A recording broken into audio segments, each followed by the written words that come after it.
Dans l'assemblée des saints, assoiffé je me tiens, que ton onction descende sur moi. Conscient que mon destin est dans le creux de ta main, que ton onction descende sur moi. Je suis disposé, assoiffé, que ton onction descende sur moi. Je suis disposé, assoiffé, que ton onction descende sur moi.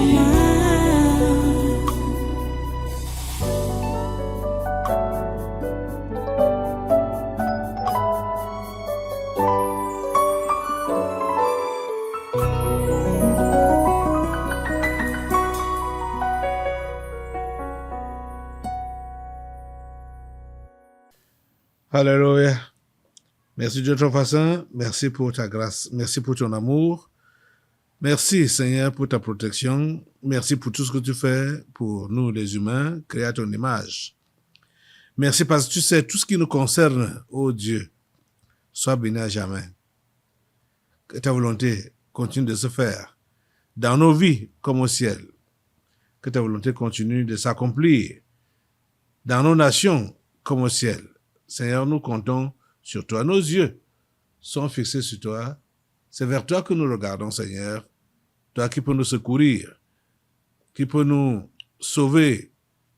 Seigneur, merci, parce que tu es disponible pour le faire. Sois loué à jamais. Sois loué à jamais, ô grand Dieu. Sois exalté, sois glorifié. Alléluia. À toi la gloire. À toi l'honneur et la puissance. À toi la force, ô grand Dieu. Alléluia. Nous te remercions pour ce congrès du surnaturel. Seigneur, tu sais ce que toi, tu as déjà fait pour aujourd'hui. Nous te prions, Seigneur, pour que cela se manifeste devant nos yeux maintenant. Seigneur, s'il te plaît, ce que tu as accompli dans ton monde réel, permet que nous puissions le vivre, nous puissions le voir à notre tour. Parce que tu as de l'avance sur tout. Tu as de l'avance même sur le temps. Tu as de l'avance sur les hommes. Tu as de l'avance sur tout. Tu as de l'avance sur tout. Seigneur, nous te connaissons comme le suprême, le supérieur. Alléluia. Merci parce que nous pouvons avoir un Dieu comme toi. Nous sommes fiers d'avoir un Dieu comme toi, Seigneur. Sois loué à tout jamais, grand Dieu. Sois loué à tout jamais, grand Dieu. Sois exalté, sois glorifié. Au nom puissant de Jésus, nous avons adoré. Amen, amen. Alléluia. Voilà, prenez place et soyez tous les bienvenus à ce congrès du surnaturel de ce 8 janvier 2026. Ça, c'est notre première réunion ou notre premier congrès du surnaturel ordinaire.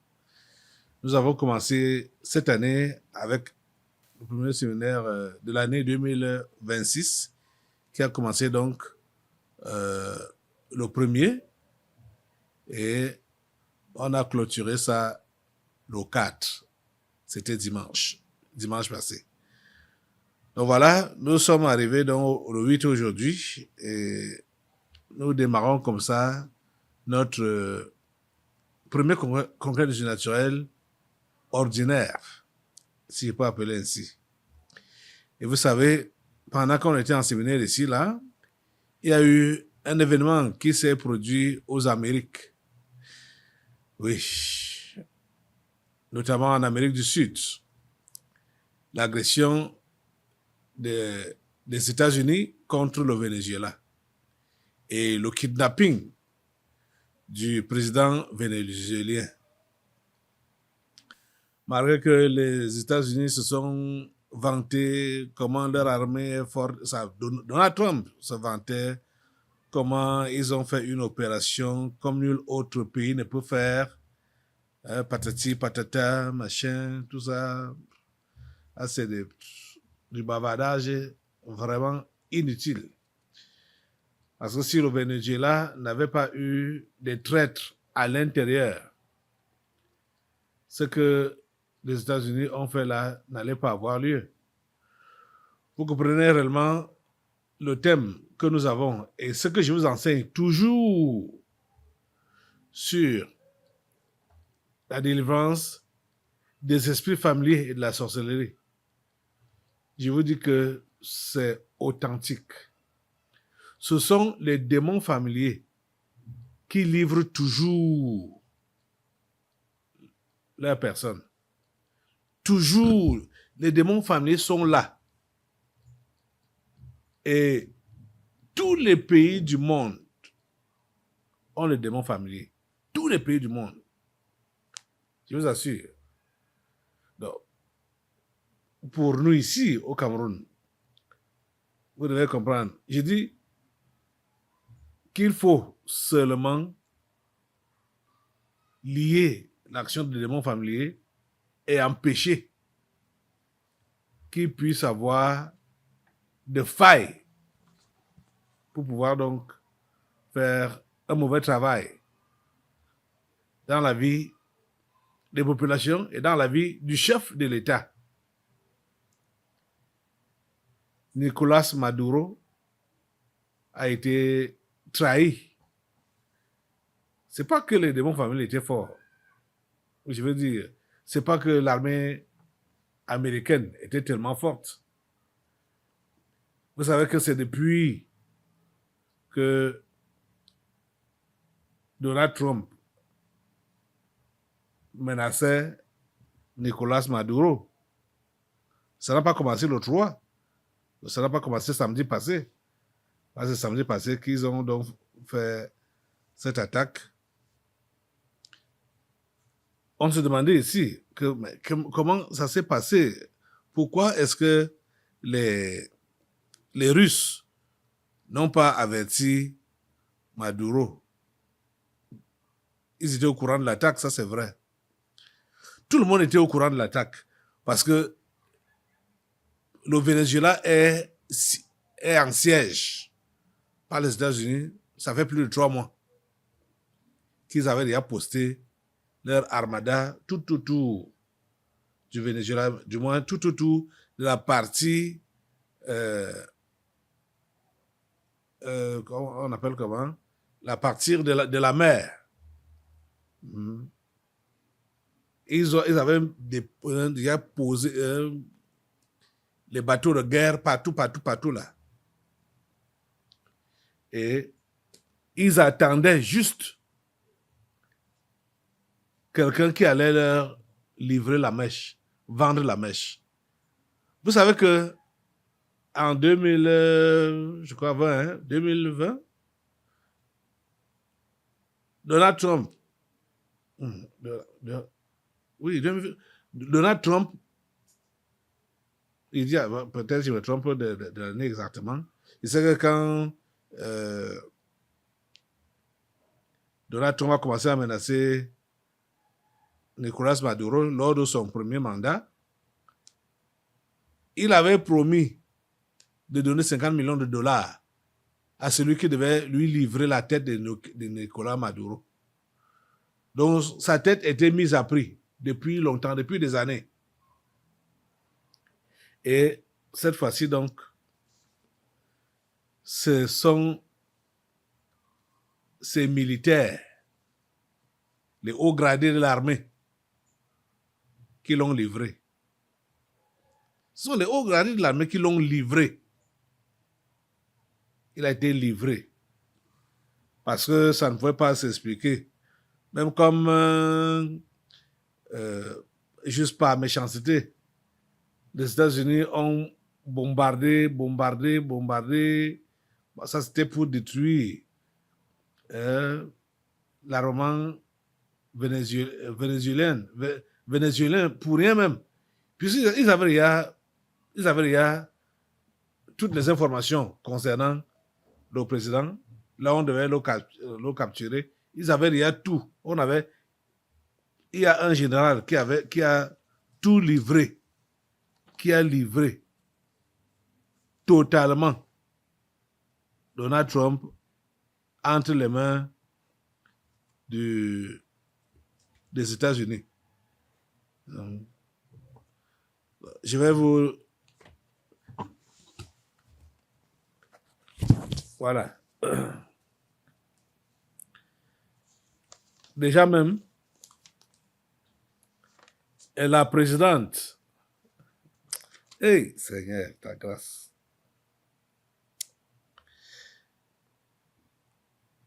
C'est depuis un bon bout là que j'ai vraiment compris que les États-Unis sont remplis, même le gouvernement américain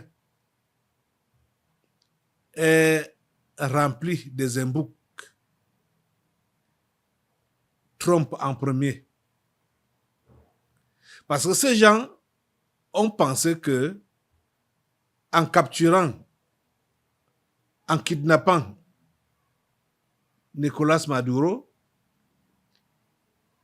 ils avaient déjà fini avec le Venezuela. Parce que juste après donc la capture, le kidnapping, c'était un kidnapping, hein, c'était un coup d'État qu'ils ont fait. Et je vous dis que c'est un général de l'armée vénézuélienne qui a vendu la mèche. Juste après ça, quand Donald Trump fait la conférence de presse chez lui, il dit que désormais,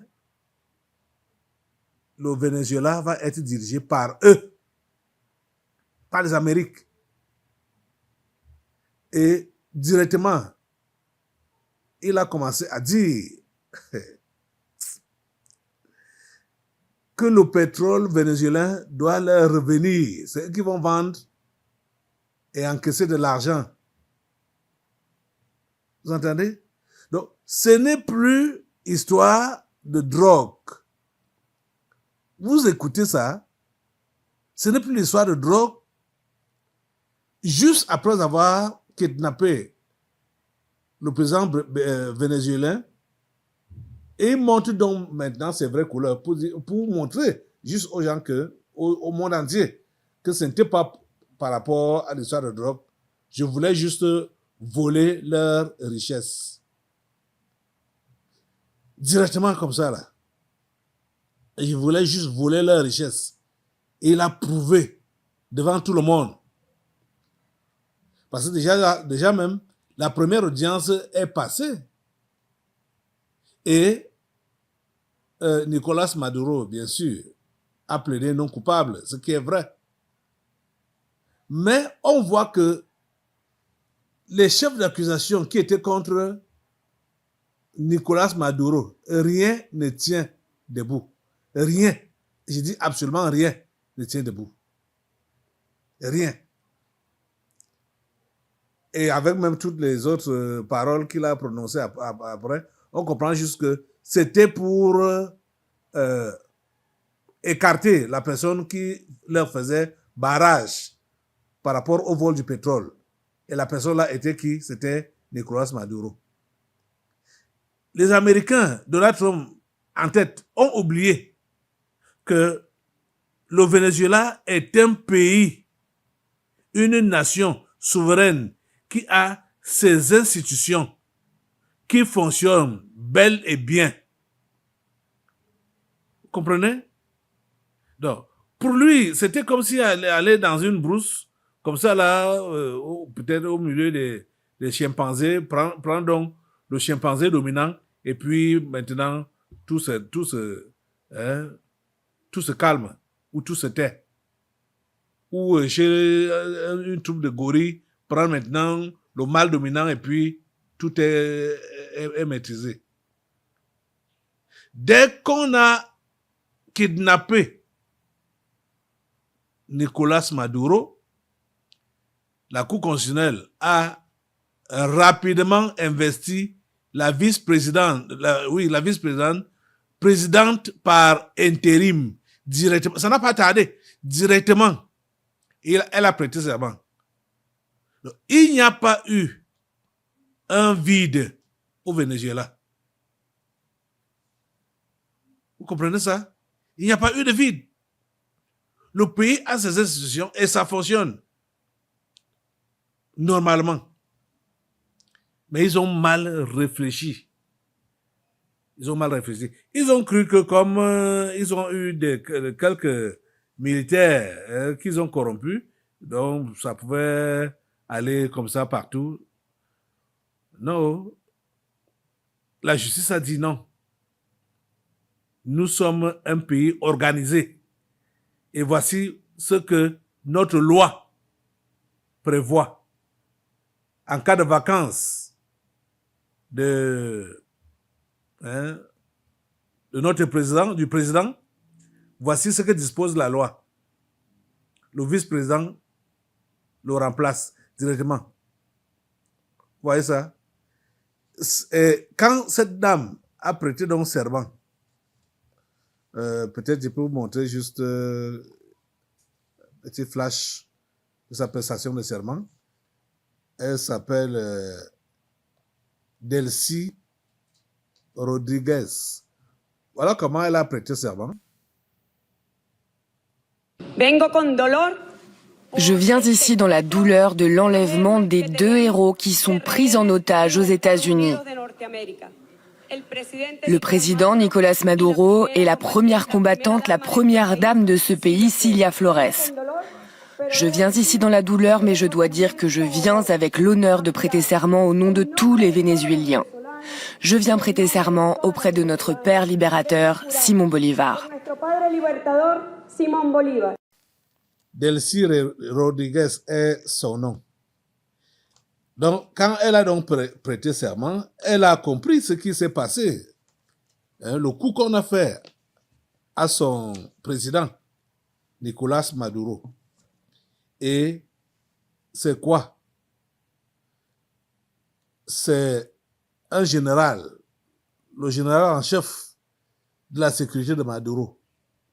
Et voici, j'ai un article qui dit Venezuela, Delcy Rodriguez limoge et arrête le général en chef de la sécurité de Maduro. Voilà l'article. Directement, elle a fait arrêter le traître. Voilà le traître. Il faut que je vous lise un peu l'article là. Je vais vous lire l'article, je lis. Le régime chaviste entre dans une phase de purge sans précédent ce 6 janvier 2026. Rappelez-vous que le coup d'État a eu lieu le 3 janvier 2026, samedi. Le 6 janvier, c'est mardi. Mardi passé, c'est. La présidente par intérim, Delcy Rodriguez, a ordonné le limogeage immédiat et l'arrestation du major général Javier Marcano Tabata. Cet officier supervisait 2 piliers essentiels du pouvoir. La direction générale du contre-espionnage militaire et la garde d'honneur présidentielle, chargée de la protection rapprochée de Nicolás Maduro. Vous comprenez ça? Oh mon Dieu. Des traites, des Judas sont partout. Ces décisions frappent en plein fouet le cœur de l'appareil sécuritaire. À peine 72 heures après la capture spectaculaire de Maduro par une opération américaine, les accusations portées sont d'une gravité exceptionnelle. Le général Marcano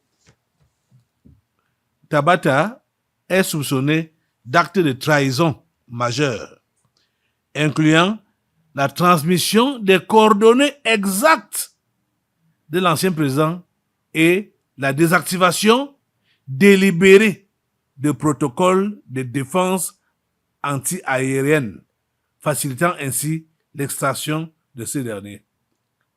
Vous voyez,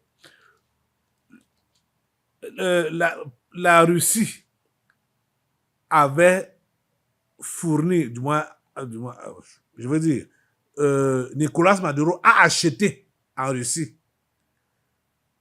tout le nécessaire pour son armée, le nécessaire de défense en cas d'agression. Donc, on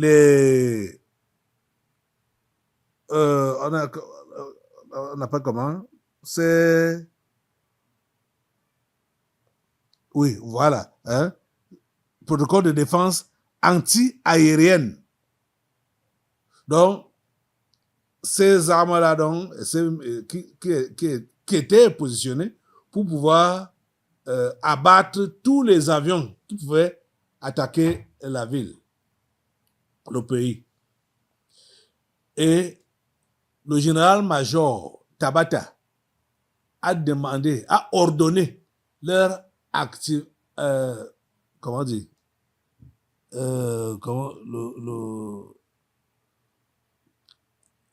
a ordonné leur désactivation. Ça a été désactivé. Donc, vous voyez, même le subalterne qui a désactivé, c'est un traître. Il doit aussi être arrêté. Beaucoup de militaires vont être arrêtés par rapport à cette histoire. Parce que ça ne peut pas se comprendre.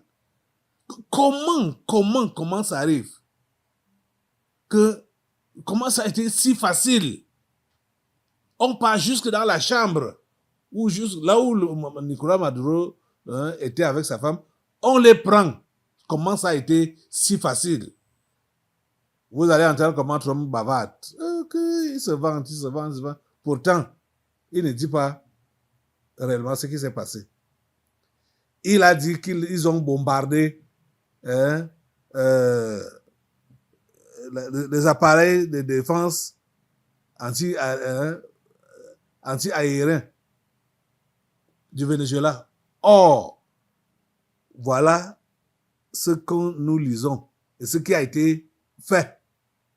Parce que déjà, je vais également vous montrer la vidéo des Russes qui confirment ce que je vous dis là.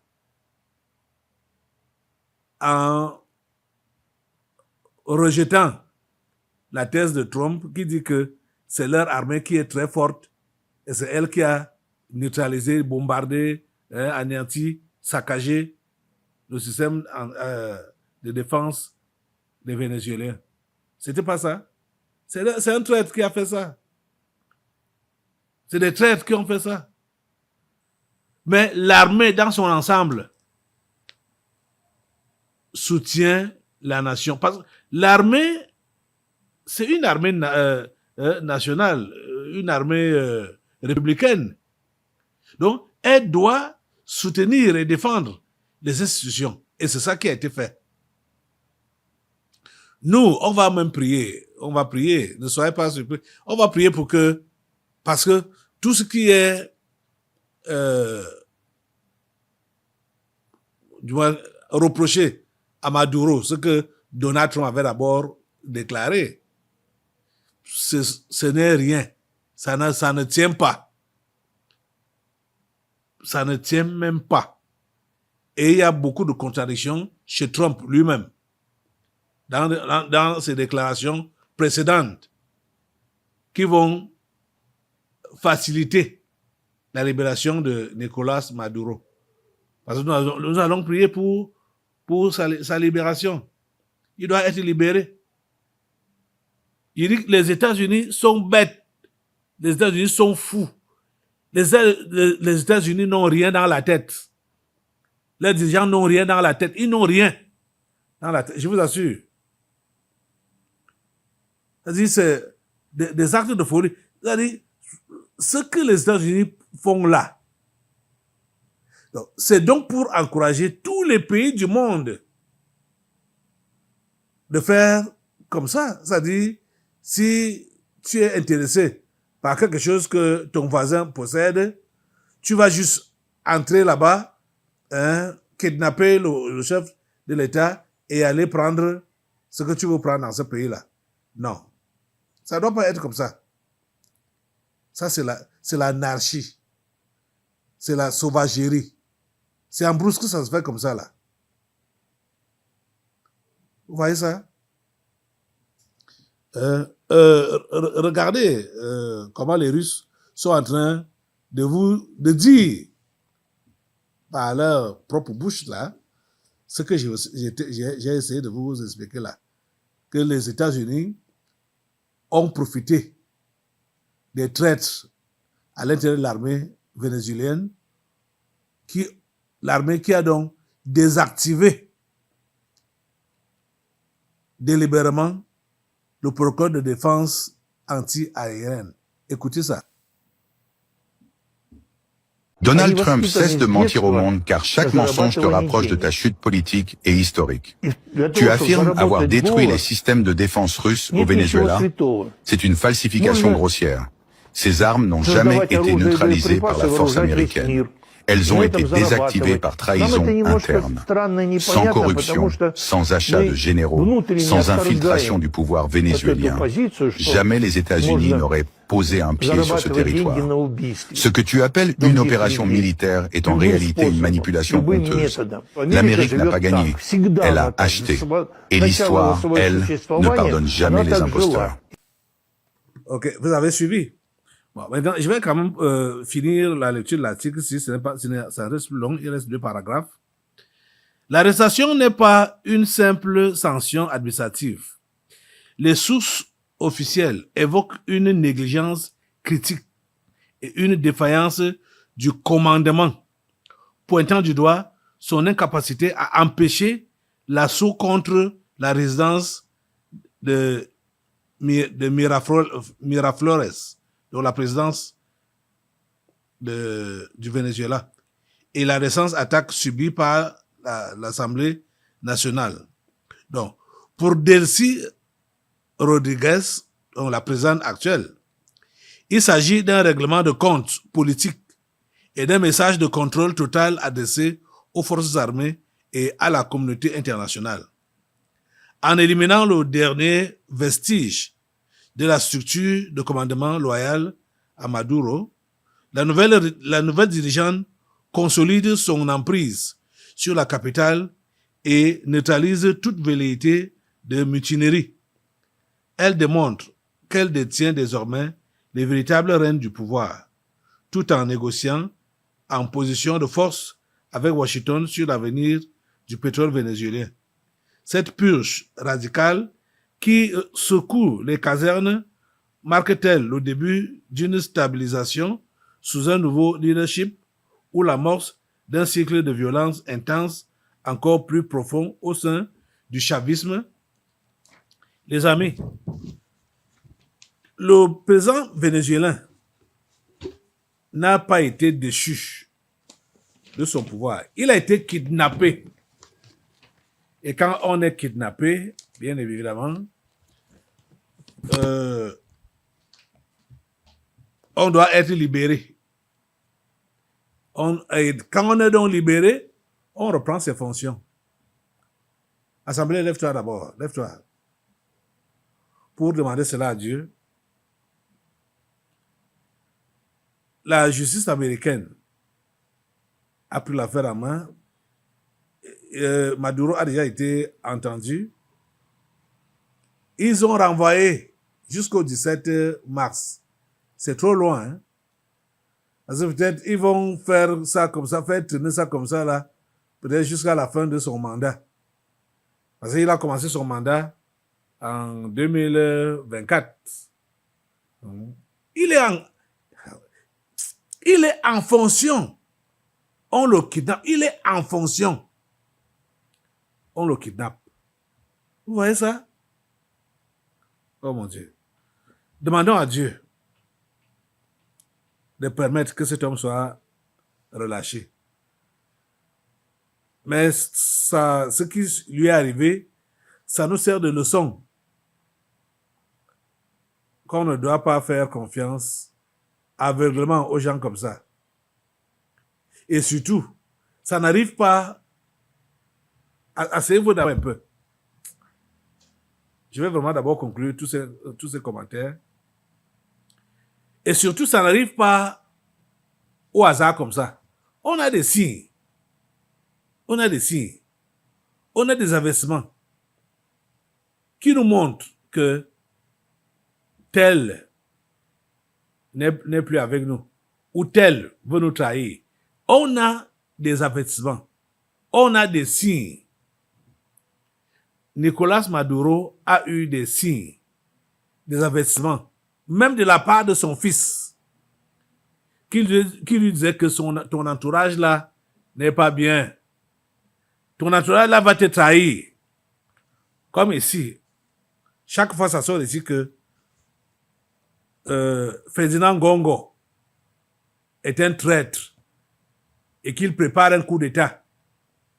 Ça sort au délivrance pour dire ça. À chaque fois, ça sort que président Ferdinand Gongo veut être président de la République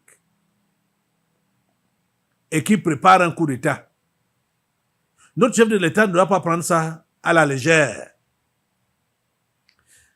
Nicolas Maduro a pris à la légère les investissements que lui donnait son fils. Je vais vous lire ça avant qu'on ne prie, parce que nous sommes un peu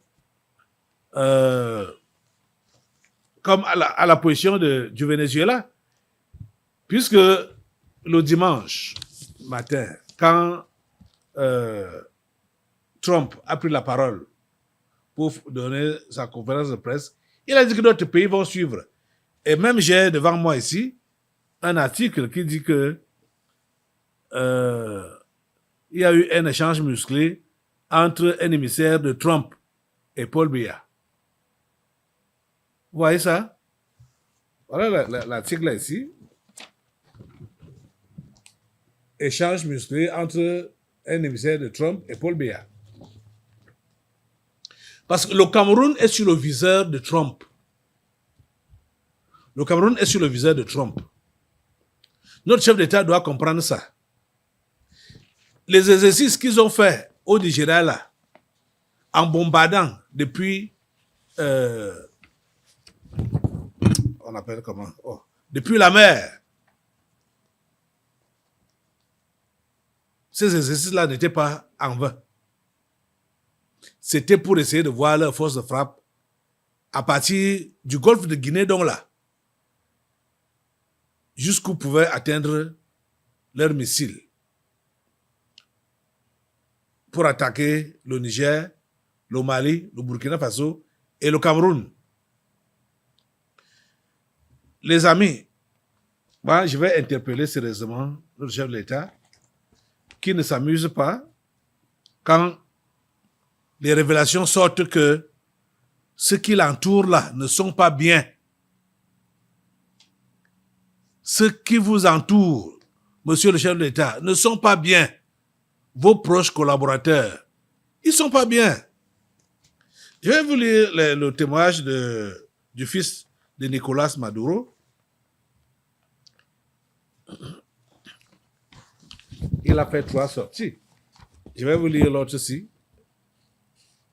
Voilà son fils. Il est député à l'Assemblée nationale vénézuélienne.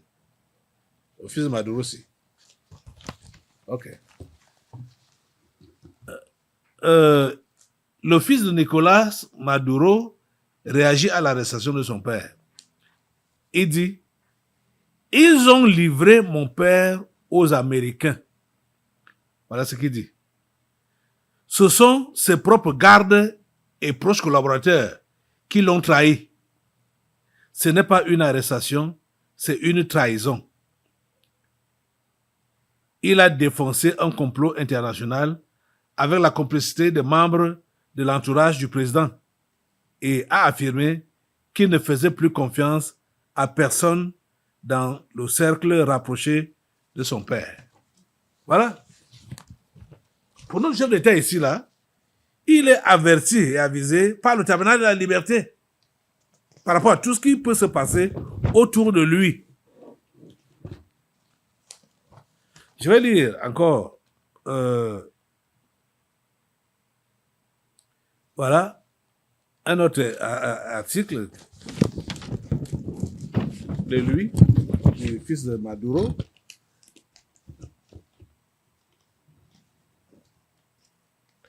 Ok.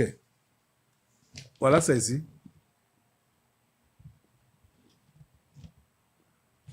Ça dit quoi? On a pris juste quelques extraits de son discours à l'Assemblée nationale. Nicolas Maduro Guerra, c'est son nom. Nicolas Maduro Guerra a témoigné de sa volonté de lutter pour le retour de son père et de sa belle-mère, donc la femme de son père, au Venezuela. Il a également apporté son soutien inconditionnel à la présidente vénézuélienne par intérim. Il veut y croire. Wow. Je voudrais vous lire. Je voudrais vous lire particulièrement la partie où il dit qu'il ne faisait plus confiance. Attends, peut-être c'est derrière. Voilà. C'est l'autre ici, parce qu'il y a 3 papiers ici à l'intérieur. Voilà, c'est l'autre ici. Oui. Ok, je vais lire. Ça dit, Venezuela, 2 points. J'avais dit à mon père, je cite maintenant, mon père a été trahi par ses proches et par des généraux qu'il faisait confiance. J'ai répété à plusieurs reprises que ce sont des corrompus. Ils vont te vendre à la première occasion pour de l'argent, mais ils croyaient ferme en eux. Souvenez-vous, Trump avait mis 50 millions de dollars pour la tête de mon père, qui n'aime pas une telle fortune. Je le sentais. Il devait le trahir pour beaucoup de dollars. J'ai parlé à mon père de ne pas écouter. Et aujourd'hui, j'ai parlé à mon père, il n'a pas écouté. Et aujourd'hui, il comprend que j'avais raison. Mais un peu tard, j'ai très mal. Et mon combat est de défendre la libération de mon père par des moyens juridiques. Voilà ses propos. Voilà ses propos. C'est la même chose qui se fait ici. Déjà même, tous les présidents qui sont tombés par des coups d'État, ce sont les proches, ce sont leurs proches qui les ont vendus. Vous comprenez que quelqu'un ne peut pas tomber s'il n'y a pas quelqu'un à côté de lui qui le livre. Vous comprenez donc l'histoire des démons familiers? Quelqu'un ne peut pas tomber s'il n'y a pas quelqu'un à côté de lui qui le livre. Dans l'assemblée des saints, assoiffé je me tiens, que ton onction descende sur moi. Conscient que mon destin est dans le creux de ta main, que ton onction descende sur moi. Je suis